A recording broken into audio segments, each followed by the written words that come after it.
Welcome back to another episode of the Elevate Media Podcast. I am Chris Anderson, your host. Today, we're diving into the world of interviewing. So if you have a podcast and you talk to people on your show, this one's right up your alley. So it doesn't matter if you're a seasoned podcaster, brand new into journalism, or just a video content creator. Mastering the art of interviewing is crucial for creating engaging conversations that captivate your audience. And so I've done over 200-something interviews, probably over 300-something interviews now with the podcast. And so I've grown tremendously in this field. I'm not perfect, but I've come a long way. If you go back and listen to episode 1 or 2 or 3 or, probably up to like 100, back when it was originally Pencil Leadership, you're going to see how terrible I was. I think for the first 10 episodes, I was reading, like I had lists of questions. So I'd have the guest come on. I had the whole process. That was fairly good. But my interviewing was, hey, welcome to the show. Tell me about yourself. They would tell me. I wouldn't even be hearing 100% of what they're saying, because I already was going and ready to transition to the next question I had written down. So they say something, I'm like, oh, that's a great question. Okay. And then go to the next question that I had written down. And that was such a big mistake. It was robotic. It didn't flow well. Where now I don't have any pre-questions. I don't do a pre-call. I know enough about the individual that I can start the conversation based around that. And then I listen. And I truly listen to what they say, so then I can hear and ask a question off of that, or dig into something they say better, something that I think you guys would want to listen to. So I don't have any questions ahead of time prepared. So they all come from up here as we're talking and discussing, and as I'm listening to the guest and what they're saying. Because one, it's never going to be the same interview on the show. And it has a more, it's a better conversation. It's just like, because you're not going to have a list of questions if you go hang out with your friends and talk to them about stuff. Like, okay, yeah, and, what did you think of yada yada? Like, you're not going to do that. You should just have a conversation. You should be listening to your friend so you can respond and have a conversation. And that's where obviously, you look at different shows, 60 Minutes, things like that. They have a breakdown. They know what they want to talk about. But they do the same thing. They can shift and they can pivot in the conversation based on what they hear the person says. What they hear the person say. So that person could say something that could be really interesting and take a whole different turn for the conversation that wouldn't have happened if they stuck to the script or to the questions or whatever. So you have to be able to listen and build a conversation off of that. Now, obviously, on our episodes, we have an idea of where we want to go with the conversation. We know what we want to kind of cover for the most part, but how we get there and the depth and the information that comes out, it's based on me listening and asking questions based on what I'm actually hearing the person say.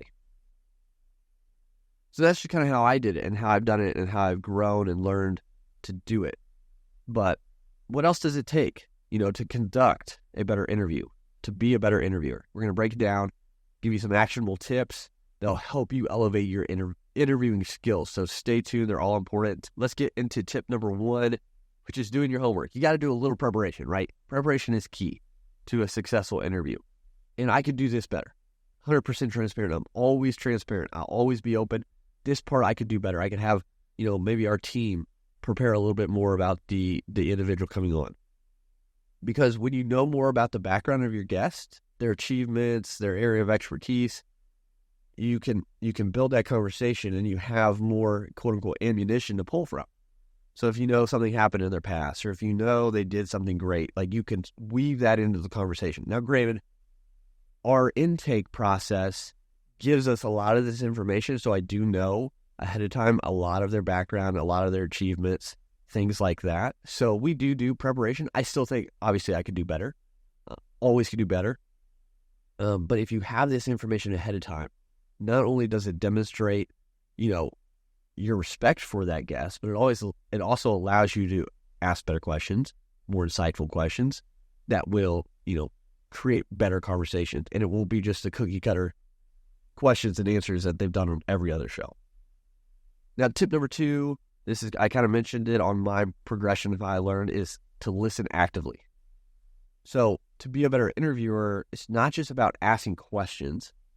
It's about listening, truly listening to what your guest is saying, and then building a question from that, pulling out something they said and tell me more about that. You said that. Tell me more about that. What was that like? Or, you just said this, responding. So letting you know you actually heard what they said and building the question off of that. So make sure you're keeping eye contact. I've seen some episodes where their guests are talking and they're just like looking down at their phone, even virtually. Like they're looking on their phone, they're looking down at paper constantly. Like it's okay to take notes or to glance at maybe a note you have, but don't be always looking down. Be looking at the camera so your guest knows you're actively listening by watching them. Give responses with your body language, nodding, gestures, things like that. And then, of course, your questions that follow up based on what they say will show if you're listening. It's great because it shows you're genuinely interested. But if you do that, your guest is going to be more willing to open up and share because they're like, oh, this person's actually listening and cares what I'm saying and is into it. So that's another tip to really think on, is just active listening. And then the next tip number 3, you got to be flexible. Again, like I said, I don't do any prepared questions. I don't do them well. I have an idea of what I want to talk about with the guests, but I am open to being flexible if the conversation goes a whole nother route. And that's important. You can prepare, you can maybe have some outline, some topic ideas that you would like to hit on, but don't be afraid to deviate from that outline based on how your guest is responding, how they're communicating. Some of the most engaging moments in an interview happen spontaneously. So you got to be open to exploring new avenues, new routes, and let the conversation lead you to that next question and point. Let it flow naturally. Tip number 4, try to keep the environment comfortable for the guest, for yourself, whether it's in person or remotely. Just be yourself. Be comfortable. Laid back, calm down, take a breath, and welcome, your guests. Make it welcoming for them. When they first get in the green room or virtually green room or in-person green room, just have small talk. Find out, what they like doing, their hobbies. If you've done a little background, you can say, hey, I saw you ran that marathon. I'm a marathon runner. How did it go? How was it for you? Have some refreshments if you're in person. Make sure your equipment's ready in advance so you're not having distractions. All these things, just having a good natural conversation when they get there will help them relax and feel at ease. And that helps also for them to give better, thoughtful, candid responses because you've already had a good warm-up session, basically is what I say, of conversation. And so you've built that connection already pretty quickly. So get better at doing that. Build a quick connection with your guests somehow. Find out something they did recently by looking at their social media. See if they won any events or wrote a book. Oh my gosh, I just saw you did that, blah, blah, blah. Build a conversation, build a connection.